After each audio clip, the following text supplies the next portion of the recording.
Okay, so Michelle, can you hear me? Will you say something in the chat if you can hear me okay?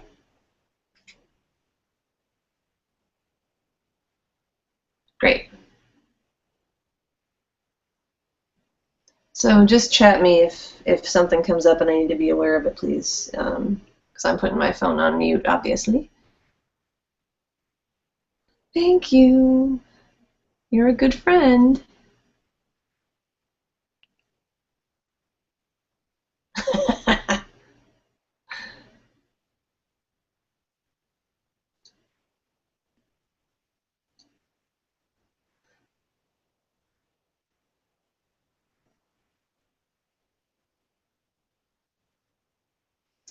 Doodly doo, waiting for people to show up.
Okay, so it's 10:30, and I'm going to go ahead and get started.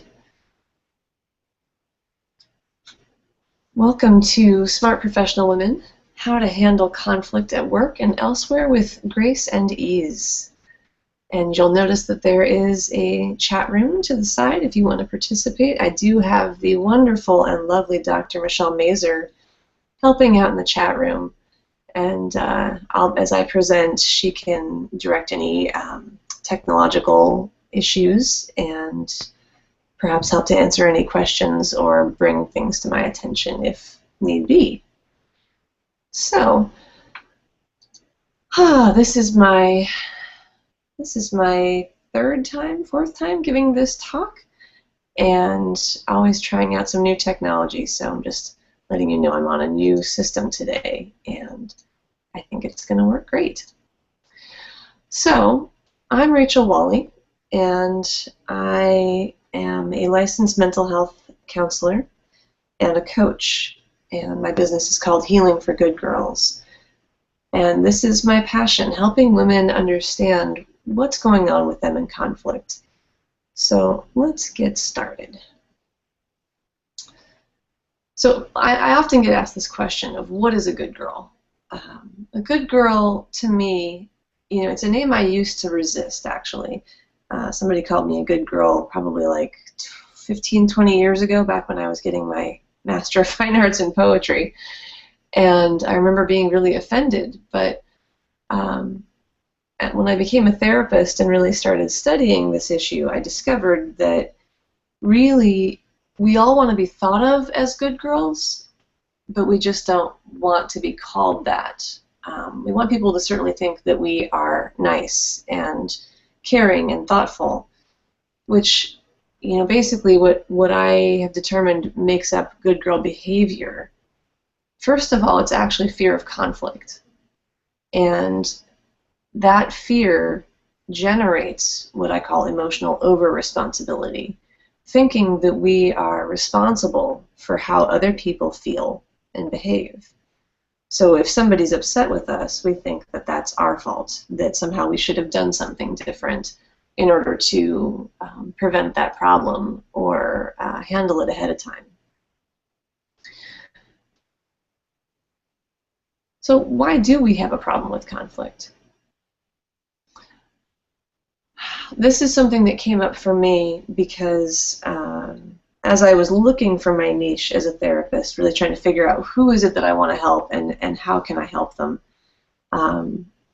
I basically had a really complex friendship and business partnership go very awry, very, very off the rails. And it was pretty painful because this had been somebody I was incredibly close to for years. But really, she was a very strong personality, and she had been a mentor of mine for a long time and taught me a lot. But the problem that I kept running into, even though I'm a relatively strong personality myself, is that I didn't know how to give her feedback on things that were bothering me. Unlike this picture, I am not a shouty person. I definitely am in touch with my anger, but I kept thinking, well, she's not going to react well to this, to my disliking this, that, or the other thing. I knew because I had tried in the ways that I was able to give feedback to other kinds of friends. And she just was not a quickly receptive kind of person. And I think this is something that's important to bring up for all of us.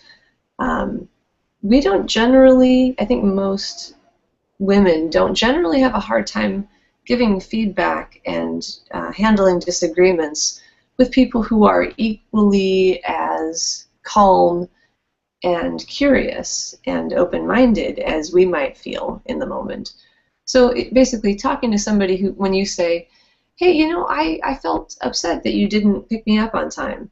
When you tell someone that who says, oh, I'm sorry, tell me more about that, or, oh, you know, I didn't realize, you know, there's kind of an openness. Generally, we women, I think, and people have much less of a problem communicating with that style of person. When conflict comes up is really when communicating with somebody who looks like or feels like this image here. Somebody who's like, what? That's your problem, or, you know, just can't hear it, or somehow is not open and receptive to our feedback, and that's how this business partner of mine was. And so I just kept not saying things. I just kept, you know, being mad and handling it on my own, thinking, well, it's my problem. She's not going to change. What good is there of bringing it up? It's just going to lead to, you know, her telling me how it's my fault or whatever. And so I would, you know, I'd drive home from our work and think about it in the car and be mad at the car and yell in the car. And then I'd do some of my therapy and transformative work on it and trying to release it and let it go. And, you know, eventually, as you might expect, that partnership fell apart because my resentment kept building. No matter how much I tried to let it go and let it just be my problem, it wasn't. It was both of our problem. Because a healthy relationship needs to be able to resolve or at least handle and express when we don't get along. And I found that out further when, after that friendship fell apart, my marriage fell apart. And it was for this same reason, at least on my end. That's the part I've come to identify. And so I began this really devoted path of no longer keeping things to myself when I didn't agree about something, when I was upset about something. So why is it so hard for us, though? I mean, you might think, me, especially as a therapist, that I am perhaps uniquely qualified to communicate well. But the problem is, again, when it becomes conflict, you know, someone who's difficult for us to communicate with one way or another, that they're not super receptive, well, it basically leads us to this feeling state that I've drawn a picture of here on the right-hand side, what I call inner panic. And inner panic comes, so I've drawn a very simplistic rendition of the brain, and neuroscientists are always discovering new things about the brain. So this is some knowledge from the 1950s and 60s that we're still figuring out exactly how this works, but for simplicity's sake, let's say it this way. When something happens in our environment, our brains have layers that have evolved over time. So we used to be lizards, and then we were, you know, smaller, more primitive mammals, and eventually we became, you know, very complex, you know, evolved beings from monkeys. And our brains kept the things that kept us alive. Like, there was no reason for evolution to get rid of things that were helpful. And one of the very first things that we had was this brain stem, and you know, this little, what we scientists often call the reptile brain. And it's basically the thing that says, ooh, different stimulus, you know, something shaking the bushes over there on the side. I should run, I should fight it, I should freeze. And it's a very fast messaging and a very quick response, but it's also pretty rigid, because, you know, when you put your hand to a hot stove, you don't want to think about, oh, that's hot, I should take my hand away. That allows at least 2 seconds to lapse, and in the meantime, you've burned yourself. If a tiger is attacking you in the jungle, you don't want to assess it. Oh, what kind of tiger is that? Is that tiger, how fast is the tiger running? How fast should I run? No, you just run, right? So we need these super quick responses in our system. And then you can see at the top here, kind of in the more evolved part of the brain, I've tried to draw the thinker, the person who's like, well, let me think about that. How is this happening, and why would I want to? That's a much more complex process. It's also a slower one. So a lot of us, well, especially when we're born, and unless we get training on this, the reptile part of our brain and the consideration, you know, advanced thought and complex logic parts of our brain, they don't have a lot of communication with each other. So whenever we're in some kind of conflict, some kind of scenario where a person's not being super agreeable with us, and we don't know what to do, the first thing that gets triggered is this reptile brain, which leads to this feeling on the right, this heart rate accelerating, wide eyes like, what am I going to do about this? Because women aren't supposed to be angry.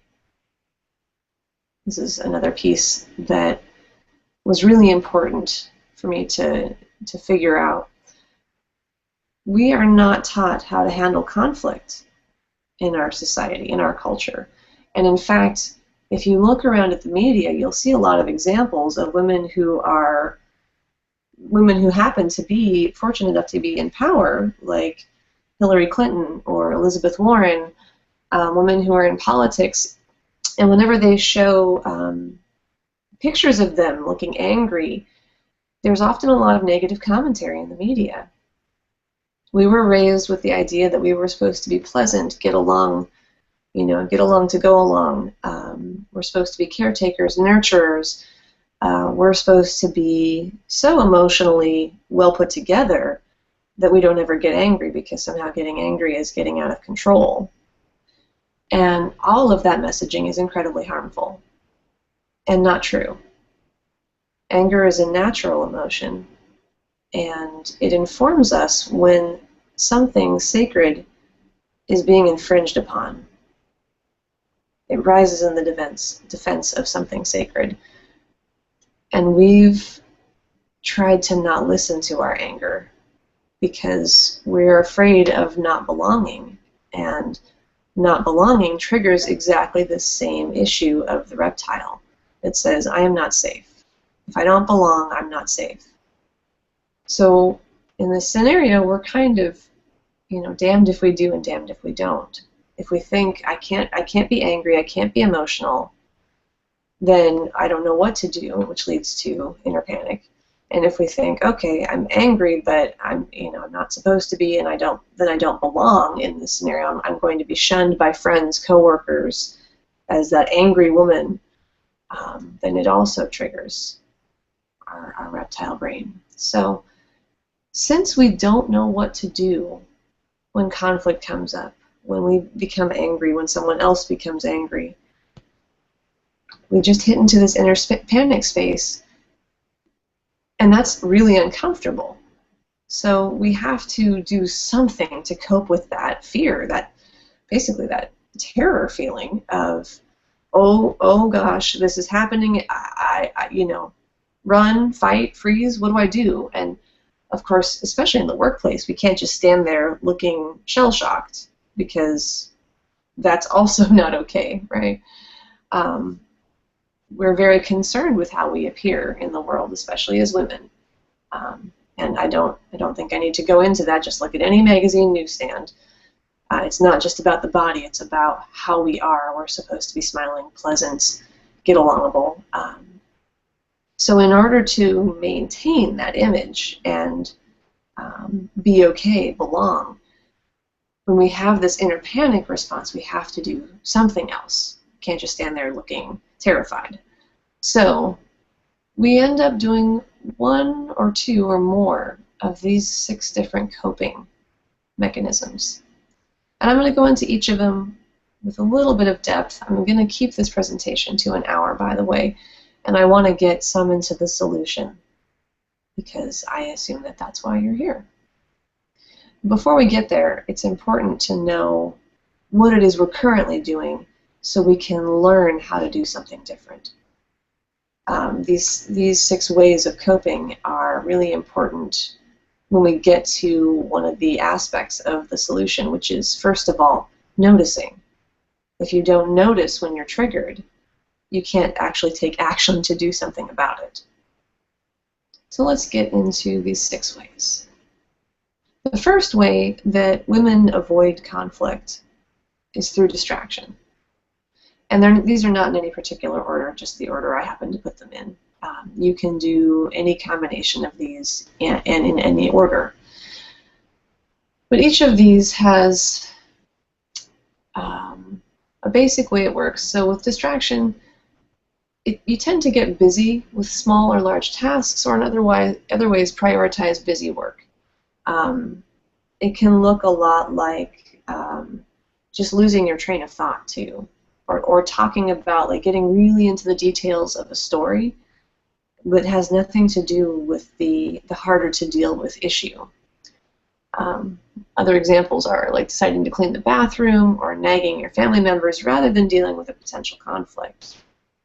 And each of these 6 ways has a self-deception, meaning the thing that on some level, semi-consciously, we tell ourselves, this is better to do than actually handling the conflict straight on. So it's better for me to distract because handling the conflict is too scary, too dangerous, might destroy the relationship, might get me fired. You know, everyone will figure out that I'm a mess or whatever. So we say, with distraction, if I never slow down enough to feel my feelings, I won't have to deal with this issue or person.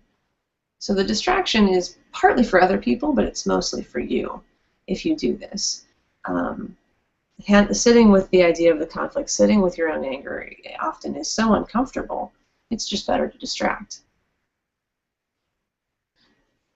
So the next one we're going to talk about is overwhelm. And these 2, I think, are often paired fairly frequently. Overwhelm might start to happen before the distraction, but with overwhelm, your mind is flooded by all the possible choices, feelings, and doubts until it's impossible to know what's right.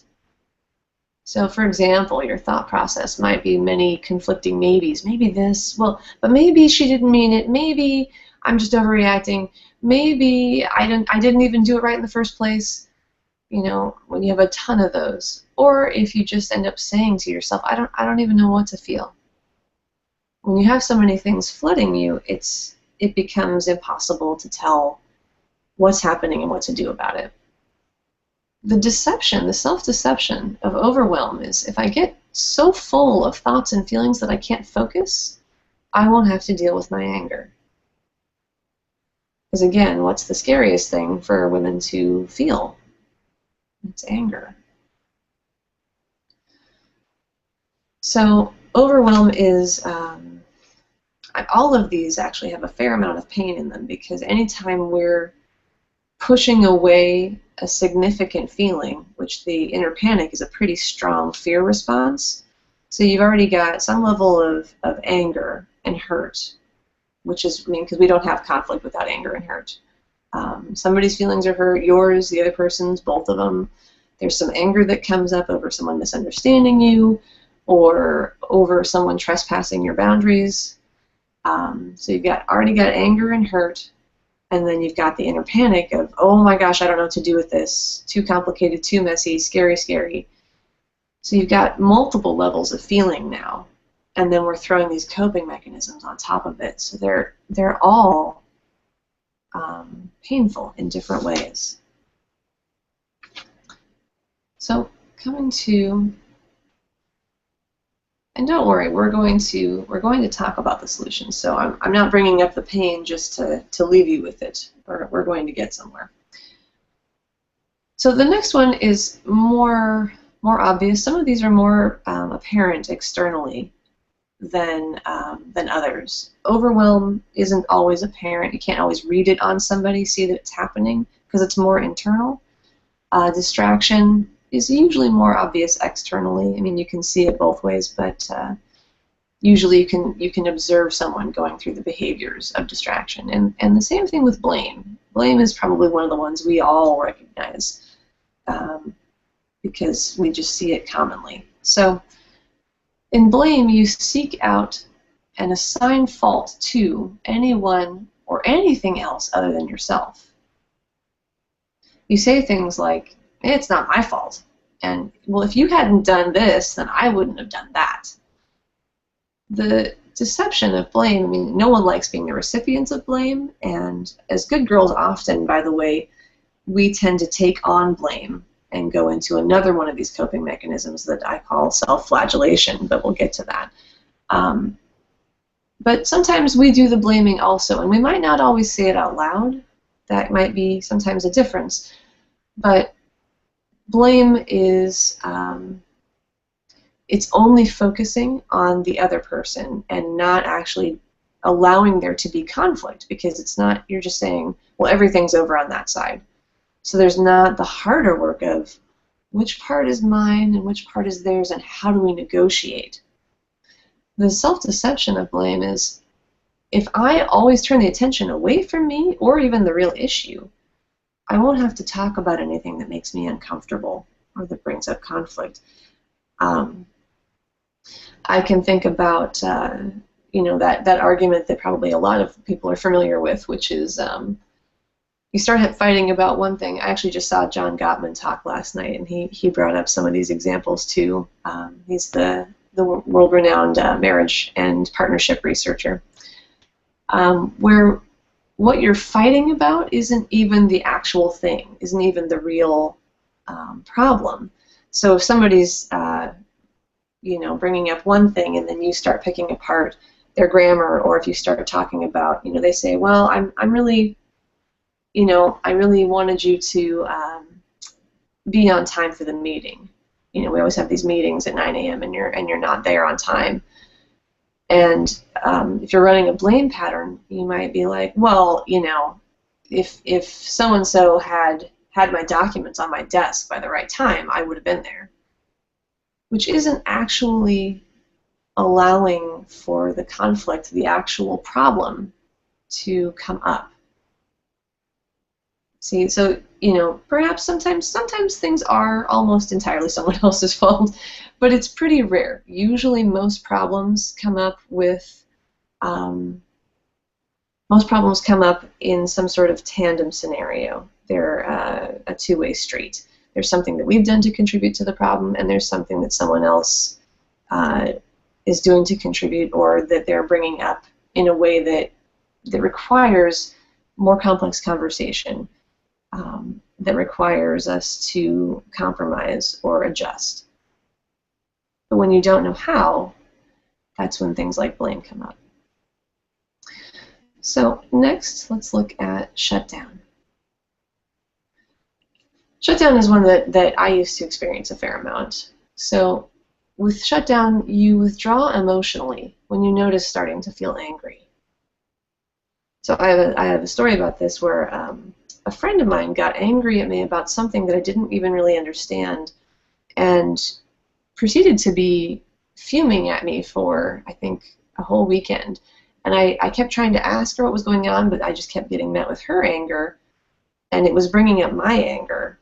And I didn't know how to process that or handle that or break through. So I just, it's like I mute all my emotions, and because it just becomes too much to handle. So the example is remaining in the situation, listening disconnectedly without talking. Stonewalling, that John Gottman talked about when I saw him last night is an example of this. Or if you're in a meeting and you're trying to get people to respond to something and they're just sort of tuned out, you might experience it if someone's giving you hard feedback and it doesn't feel fair in some way, and it's kind of bringing up that anger response inside of you, or somehow you want to respond but you don't feel like what you want to say immediately, which is probably to say, well, you this and that and the other, or that's not fair, or something that's more reactionary. So you just kind of like look down, just sort of take it, hope that they finish because it's hurting. It's really, like I said, all of these are painful, but this one, because I have lived it, I know how painful this one is. The self-deception is, if I dampen my anger and mute my feelings, no one will get hurt. And of course that's not happening because you see this little person over here in the box, whoever's trying to communicate with you you can tell you're not there, usually. And things are happening on the outside, and this is just sort of trying to block everything out because we don't know what else to do. Passive-aggressive is one that I think a lot of us are familiar with. Again, this is a very visible from the outside one. Pretending that something's okay when actually you're hiding your anger. So an example is saying, I'm fine, through clenched teeth. Like, I'm fine, fine. No one's ever fine. Either they're good or something's up. When people are actually happy, they'll say, oh, I feel really good. I'm happy. Yeah, things are going well. Or, oh, I feel relaxed, or I feel tired. When someone says fine, there's something else going on. And the self-deception of passive-aggressive, because passive aggression is essentially that they're trying to, if I give clues that I'm angry, the other person's going to realize there's some kind of problem and fix it without me having to address the issue. What I think of as passive aggression is, in one way or another, dropping a lot of hints that something's wrong without actually talking about what's wrong. So hoping that the situation will get fixed by, kind of putting out breadcrumbs one way or another. And these breadcrumbs might be designed to let off some of the anger sideways. Like they might actually be designed to mess with somebody a little bit. Or they might be just trying to give indications without actually talking about it openly. So last is self-flagellation, which is when you beat yourself up when conflict arises or when someone gets upset. For example, you cry, repeatedly apologize, or you go over and over and over the incident in your head. Self-flagellation can look like well, hey, I really wish you'd be on time to the morning meeting. It's getting kind of chronic.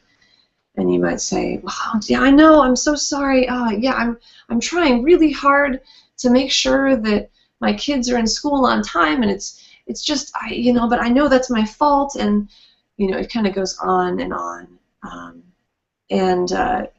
The self-deception is, if I punish myself enough, they'll feel bad getting mad at me. They won't be able to, because I've already shown and demonstrated that I'm just so regretful and apologetic, and that I know it's not okay, and therefore we don't need to actually have a conversation about what's going on here, and they'll back off. So sometimes I think this one feels like, again, if you have a dog, when the dog does something wrong and you're like, Bowser, what's up with the couch? What did you shred this couch, Bowser? And he's got that sort of drooped ears and the tail between his legs. It's like, I think that's sort of the same feeling of, like, please don't be mad at me. You can't hurt me while I'm looking so sad, right? And it's not intended to be manipulative, but I think that is the way that we deceive ourselves. And the further deception is, if I punish myself, I'll quit doing this bad behavior. Or somehow I'll make this go away and be better, which of course doesn't work. So what do we do? If we are triggered into, in a conflict scenario, and we don't know how to swim. No one's ever taught us how to swim. In this metaphor, handling conflict healthily is swimming. And we can't do these 6 behaviors because they are equally ineffective. Then we just feel like we're drowning. And that's often the experience women describe to me when conflict comes up and they don't know what to do. They feel like they just are sort of groundless and drowning. I don't even know how to handle this or fix it. I don't know what's going on. So that's why I came up with the self-rescue system, which is drawn to look like a life raft or a rescue ring. So basically, here's the big secret about handling conflict, like things that trigger you repeatedly. You have to plan for it ahead of time. Because remember that slide I showed you about the reptile brain versus the sort of more logical, contemplation part of the brain? Once your reptile brain is triggered, it doesn't have the ability to process complex thought, to deal with logic. It doesn't have the resources, and that's not what it's designed to do. So once we're triggered, it's impossible to accurately assess a situation. Well, is that really a tiger, or is that just leaves shaking? Is it really just the wind? No, lizard gone, We run.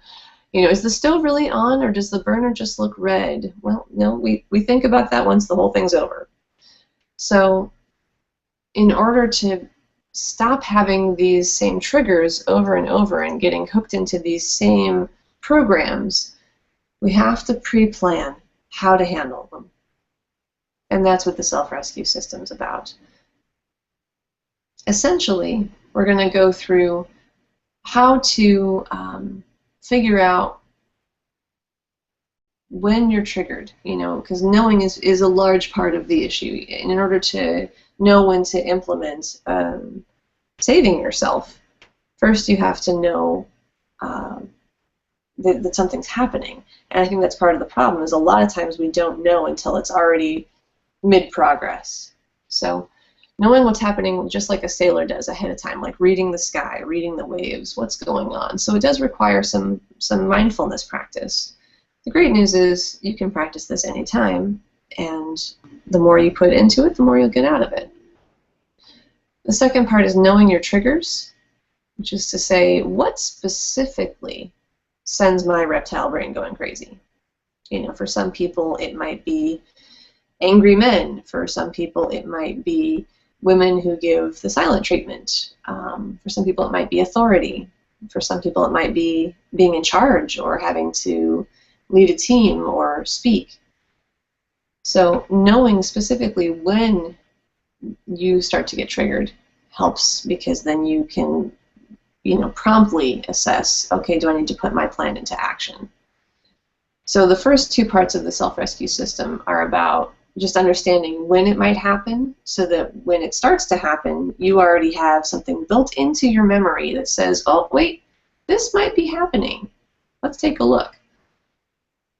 And the second 2 parts, regain balance and intervention, are the actual plan of what to do once it's happening, once you notice you're triggered. So let's get into warnings, and I'm just going to go through these briefly. This is something that I teach in a class that I've got coming up. It's called Conflict Navigation, and it's in Seattle. Actually, it's held in Kirkland nearby for 8 weeks, and we're going to really go through this system and help you get really comfortable using it for yourself and making plans for yourself, so that when you come to the conflict scenario, you feel grounded and prepared. The whole inner panic experience is about not knowing what to do, and this helps you figure out what to do. So I'll say a little bit more about that class at the end of the presentation. So the first part of the self-rescue system is about warnings. And in brief, what you need to pay attention to, or bring your awareness to, is what's going on in your body, like how you in your body often know that you're getting triggered into this inner panic scenario when you're starting to be activated by a conflict. So what happens in your body with your heart rate, with your breathing? Do you feel floaty? Do you feel nauseous? Do you feel tiny? Do you even notice in your body some of these experiences, like I drew on the 6 ways of coping? Like, do you kind of feel like pointing fingers? Do you feel like shrinking down into a ball, like in Shutdown? So the body gives us a lot of cues, and most people haven't had a lot of practice at reading them, but there's a lot there if you start to pay attention. The second part of warnings to notice are what's happening with your thoughts. So with a lot of people, their thoughts start racing, or they start having, because this is again the reptile part of the brain, so it just starts getting on loops about things is a pretty typical experience. Thinking, why do I always do this, or what's wrong with me, or everyone's laughing at me, or it just gets on repeated patterns of trying to solve a problem, perhaps. There's a lot of different ways this might go, although there's some fairly typical ones. But recognizing the difference between a calm disposition thought pattern, like, for instance, hopefully now, unless talking about conflict has your system kind of activated, which might happen. But just when you're kind of sitting at home reading a book or making dinner or something like that, your thoughts kind of, if you have the general monkey mind, they're sort of all over the place, just thinking about the day and like, well, I wonder why, or how are we going to do that project, or I wonder if Jim's going to, it's more wondering and contemplating and having all kinds of stuff. And when you get triggered, the thoughts tend to be much more hyperactive and focused on a few small things. So mapping that out is helpful, because then when it's, you just kind of start to notice your own thought pattern. Oh, I'm starting to go in circles about this, or wait a second, I just heard myself think, why did I do this again? Which is, yeah, I don't usually think that. So, and the last one that I map out is the negative repeating statement, which is usually one of these thoughts that just verbatim goes over and over and over again. And that negative repeating statement is important to call out because it helps to pinpoint what the underlying fear is, which is what we get to under triggers. So there's some reason why this potential conflict is lighting up your system in this way. Because, like I said, everybody has different things that trigger them in conflict. So, for example, for me, authority is not a particular trigger, but for somebody else, it is, and there's a reason why. There's something that brings up for a person who's triggered by it. So let's go into triggers. So in the warnings, it's just noticing what keeps repeating in your head.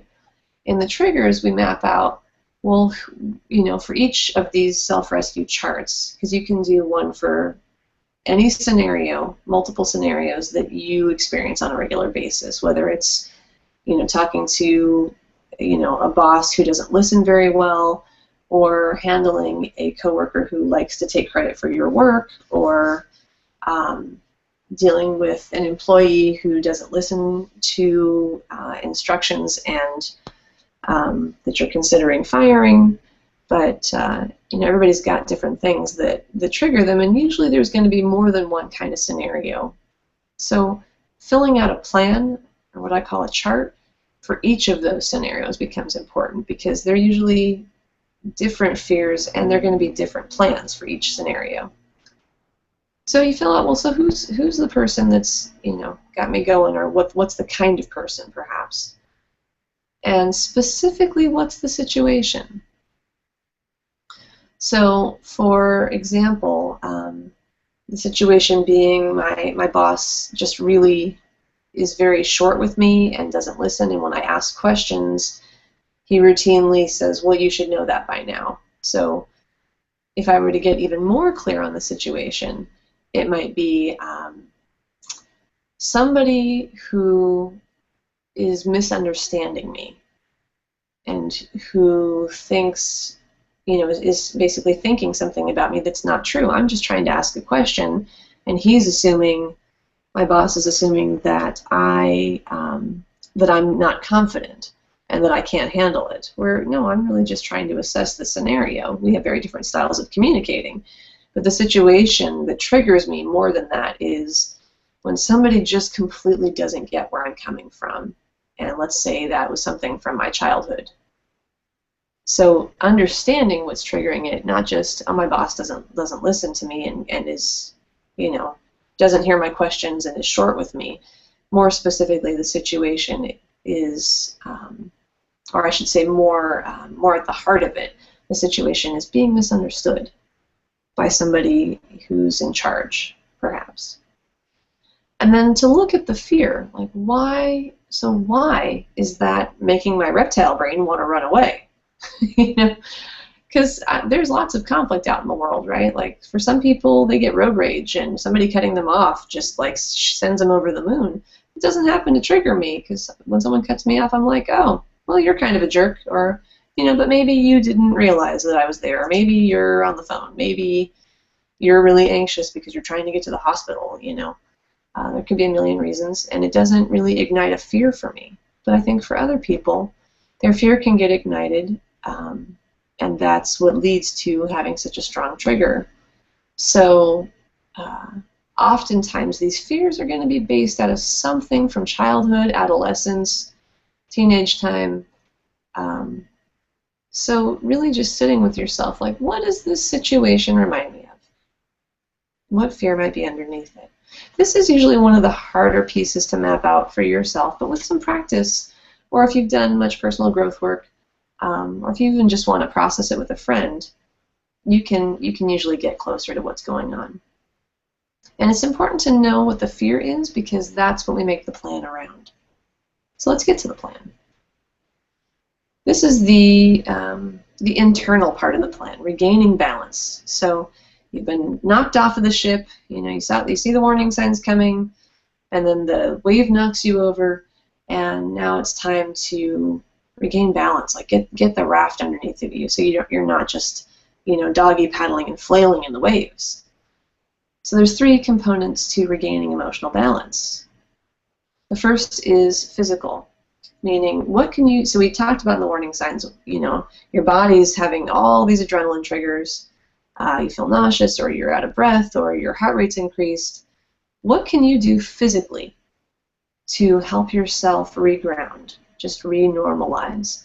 Might be as simple as taking deeper breaths. And you don't need to be dramatic about it. It doesn't need to be, but just like allowing your breath to go more than just a 1 count. Maybe make it a 1-2 count, or a 1-2-3 count. For me, I actually even focus on lowering my heart rate. I just think to my heart, it's okay, slow down. There's no tiger. We're not in mortal danger. Just shh, calm down. For some people, it's important to have their feet, solidly on the floor and feel the floor, or to put their hands on their legs or on the table to feel a sense of physical power. And I think part of the reason why this works is reassuring the reptile brain that, hey, I'm a physical person. I'm not just in my brain right now, and I am physically capable of getting away from this scenario if I need to. So, of fighting or of standing up, but somehow having an experience bodily of our capability and our presence is really important. The next thing to do is visualizations. So to plan out something that helps you feel more supported or protected or held or equal, and that's really to combat the sort of monkey thoughts that are happening. The ones that are racing all over the place. It's essentially taking away, if your brain is a child, it's like taking away the sugar and giving them something productive to do, or something that's safe to do. So remapping your brain to focus on what will help me right now. And I know because I have pre-planned it. So it might be something like, you know, visualizing yourself as a superhero, or visualizing guardian angels or ancestors standing behind you, supporting you and believing in you. Might be like visualizing a protective glass shield between you and an angry person. Could be a lot of different things. And then the last piece is to have a positive mantra, something that you can repeat over and over, and again, to replace the negative repeating statement. So if the negative repeating statement was something like, nobody ever understands me, you know, the positive mantra might be something like, my brain, or, you know, it might be something, it's good to have it as simple as possible, and I usually help people brainstorm these in the time. They're always fairly different because it's about what resonates with you and what's memorable for you. Memorable is the key word. You don't want to have to think about it when you're triggered. You just want to know what it is. So something like, my viewpoint is right for me, or I make good sense, or I'm a smart person. So it can be very simple, and it's really just whatever, when you say it to yourself, helps you feel more settled and soothed. And you just say it inside of your head. You're not saying it. You're not saying or doing any of this out loud. I mean, the key actually to handling conflict, one of them is to de-escalate any drama. So you don't want to be breathing loud. You don't want to be saying, I see my guardian angels behind me. You don't want to talk about that out loud, and you don't want to say out loud, I'm smart enough, or something like that. These are all just for you. And I think that's especially important in the workplace, to be able to reorient yourself to a calmer and more confident space without having to give away your secret of how you're doing it. So the last piece, this is all stuff I learned from therapy and transformational healing work, and this is all great, but I found that in conflict, I could do this for myself and not go into those coping behaviors, but then I would just sort of be there in the storm, in this raft, continuing to get stormed on. Like the thing would keep happening, whatever it is. You know, the boss keeps not listening, and I can, you know, sort of reground myself and get myself out of the trigger, but if I don't ever address the issue out loud, then somehow the whole thing just keeps re-triggering me. So a lot of people say, why, you know, what's the point of saying something? What's the point of doing it? And I say, well, standing up for yourself in whatever way you do, standing up for what you believe in, what's important, is irreplaceable in training your brain that you're valuable. In showing yourself more than anyone else. I mean, the side effect is it shows the world that you will do that, and that you protect yourself, and that you respect yourself and your viewpoint. But even more important than that is you feeling it inside of yourself, you knowing that you can rely on yourself to take care of you and to stand up for you. There is an irreplaceable feeling of power from that, a healthy sense of power and personal empowerment. So intervention's the last stage. It's where you put the sail in the boat so you can get out of the storm and get somewhere to a nice, get out into the sun again. The 3 stages of planning your intervention are to figure out, first of all, what's the goal or the intention. And CNP here stands for connection, negotiation, or protection. So for any potential conflict, you have a goal, and that goal might be, you know, if it's a coworker, for example, where you both just kind of don't get each other, but you can tell they're not trying to screw with you, and they're not deliberately mean, or you know, they're just a reasonable person, but somehow you just kind of don't understand what's happening between two of you. Then one of your goals might be connection. But if on the other hand you have like an aggressive vendor who just doesn't take no for an answer, and doesn't seem to respect your boundaries, then protection is probably your goal.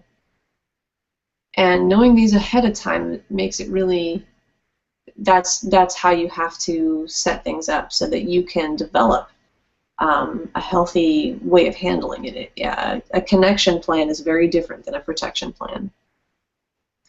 The second thing to figure out is, what are your deal breakers? What are the things that you are no longer willing to put up with?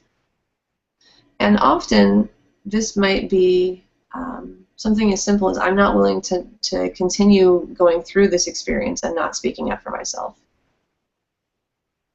But it also might be something like, and it's important to know, like, at what point are you no longer willing to keep a job, especially in a protection scenario? Or at what point are you no longer willing to work for this person? Or at what point are you no longer willing to handle this employee? Or, and it doesn't always have to be about cutting off a relationship. That's just one example. But knowing what's just no longer okay and that needs to change in one way or another. It might just be even as simple as, I'm no longer willing to continue having this same conversation on my project team because it's not getting us anywhere and we're just repeating things over and over. So somehow this has to be different. The deal breaker usually helps you stay motivated. You get really clear about why you're going to make this intervention, which is going to be in some ways slightly uncomfortable because you've never done it before. And the last bit is creating your plan, and that's where we talk about adjusting the 4 dials of adaptive communication, which I don't have a lot of time to go into here. But I'll just say in brief that there are 4 things that modulate how you communicate with others. And they are power, authenticity, charm, and compassion. And in different conversations and with working with different kinds of people, they need to be turned up or turned down in different scenarios to be most effective.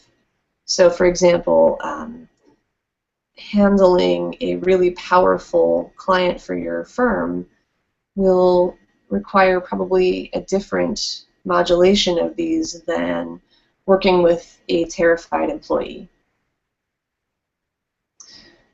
So we get more into these in the class that I'll be leading. How does it feel, though, and this is the part I want to leave you with, how does it feel to actually know what to do in conflict and to be able to walk into any scenario and say, well, this may not be pleasant, but I know I can stand with and for myself. And to me, that feels like freedom. I've been doing this work for 3 years, 3 focused years on working on my reactions to conflict and being able to stand up for things, even when they're uncomfortable and even when I've never done it before. And it feels incredibly freeing. I feel like there's nothing and no one that I cannot handle in a way that I'll be proud of myself. But I'm no longer afraid of my inner panic reaction, because even if I were to get into a new scenario that I hadn't made a plan for, I know what to do afterward. I know how to handle that. And I also know how to push a pause button with people and say, I noticed that I am not able to be fully present right now. Let's table this and I'll get back to you in 10 minutes or tomorrow, depending on what the scenario is.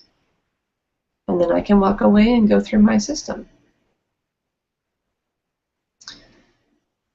So imagine how your life would be different if you were no longer triggered by conflict in this way, if you no longer had to run away from this fear of not knowing what to do. Imagine if you could speak up for yourself in your business life, in your personal life, with your friends, with your partner, with your boss, with your clients. Imagine if you knew how to do that without being a steamroller or a doormat. How would your life be different? I ask this question because this is why I'm so dedicated to putting this information out there. Because I think women deserve to be supported with a very simple idea that they're allowed to have conflict, they're allowed to be angry, and what they need to do is make a plan in order to hold themselves emotionally and intervene skillfully.